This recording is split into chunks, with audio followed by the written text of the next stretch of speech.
গান powder, cyanide সহ বিস্ফোরক তৈরির বিভিন্ন উপাদান।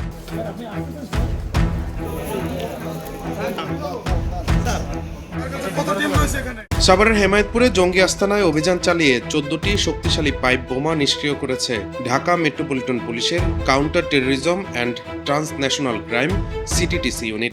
সাভার থানার হেমায়েতপুর এলাকার দক্ষিণ শ্যামপুর এলাকায় জলিলের বাড়িতে আমাদের ডিএমপি ঢাকার বোম ডিসপোজাল ইউনিট এখানে উদ্ধার অভিযান পরিচালনা করছে। এর আগে ডিএমপির সিটিটিসির একটি টিম গোপন সংবাদের মাধ্যমে জানতে পারে যে এখানে জেএমবির সদস্যরা অবস্থান করছে এবং তাদের কাছে বিস্ফোরক জাতীয় দ্রব্য আছে।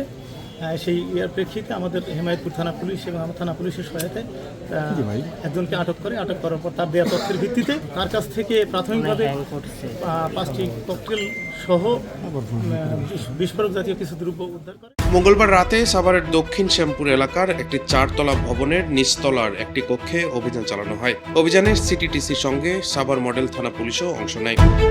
পুলিশ জানায়, অভিযানের শুরুতে একটি ব্যাগ তল্লাশি করে 5টি পাইপ বোমা ও বিভিন্ন রাসায়নিক উদ্ধার করা হয়। পরে ওই কক্ষে তল্লাশি চালিয়ে আরও 9টি পাইপ বোমা, বিপুল পরিমাণ গান পাউডার, বোমা তৈরির সরঞ্জাম, প্রাণঘাতী সায়ানাইড এবং উগ্রপন্থী লিফলেট উদ্ধার করা হয়। পরে বোম ডিসপোজাল ইউনিট ঘটনাস্থলে পৌঁছে উদ্ধার হওয়া 14টি পাইপ বোমা নিরাপদে নিষ্ক্রিয় করে। বিস্ফোরক জাতীয় দ্রব্য এবং ককটেল সদৃশ কিছু বস্তু সহ আরও অন্যান্য মালামাল, বিপুল পরিমাণ মালামাল এখানে পাওয়া যায়। আমাদের সিটিটিসি বোম ডিসপোজাল ইউনিট উদ্ধার অভিযান পরিচালনা করছে।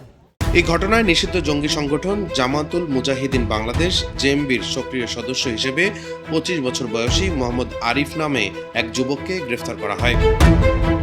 তদন্তকারীদের দাবি, আরিফ গত 2 আগস্ট ওই ভবনের নিচতলার কক্ষটি ভাড়া নেন।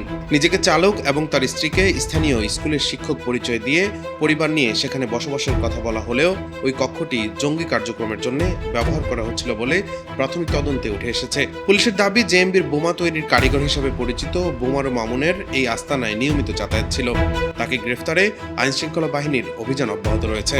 এর আগে মতিঝিল ও আশুলিয়ায় উদ্ধার হওয়া বোমার সঙ্গে এই চক্রের কোনো যোগসূত্র রয়েছে কিনা তাও খতিয়ে দেখছেন তদন্তকারীরা। 4 দিন যাবত ভাড়া নিছে। এখানে আমার ওয়াইফ নিয়ে আসবো, আমার বাচ্চা আছে, বাচ্চাকে স্কুলে ভর্তি করবো। বোম পাইছে, এটা অন্য জায়গা থেকে আইনা আমাদের রুমে রাখা হয়েছে। এদিকে অভিযানকে কেন্দ্র করে শ্যামপুর ও আশেপাশের এলাকায় আতঙ্ক ছড়িয়ে পড়লেও বর্তমানে পরিস্থিতি নিয়ন্ত্রণে রয়েছে বলে জানিয়েছে পুলিশ। ডেস্ক রিপোর্ট, দৈনিক ডেস্টিনি।